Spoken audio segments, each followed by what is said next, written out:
Täna võib olla taas üks nendest päevadest, kus sa jääd kinni oma unistustesse või visioonidesse ning ei näe seda, mida sinu ümbritsev sulle pakub. Mis omakorda võib-olla takistab sind ka nägemast seda, kuidas kõik see, mida sa loonud oled või loomas oled, võiks edaspidi kasvada ja paljuneda ning see omakorda jälle muudab sind taas melanhoolseks, jälle endasse tõmbunuks ning sa taas ei taha märgata seda ikkagi, mis su ümber toimub. Kui sa võtaksid endale eesmärgiks panna tähele kõike seda oma ümbritsevat, mida sa võib-olla isegi tavaliselt ei pane tähele, teed omale sellise huvitava mängu, et mis on see üks asi, mida ma täna märkan, mida ma tavaliselt ei oleksin märganud.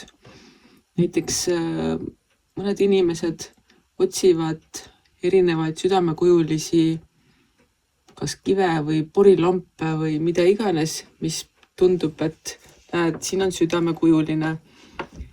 Et hakka märkama selliseid väikeseid huvitavaid asju ning see võib viia sind lõpuks selleni, et sa märkad ka seda, et kui universum tuleb sulle pakkuma midagi suuremat, toredamat ja palju rahuldust pakkuvamat.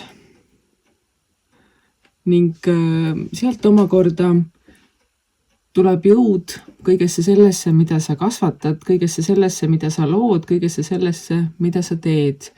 Ning kui sa juba selle nii-öelda jõu oled endale kätte saanud, siis ei ole enam palju vaja selleks, et edaspidi luua veel paremat materiaalset maailma iseenda jaoks. See maailm ei pruugi nii-öelda saabuda kohe homne päev, aga kui sa oled juba seemned mulda pannud ja tegutsed selle nimel, et aina paremini saada, siis see ei ole sugugi mitte võimatu ja mitte kaugel.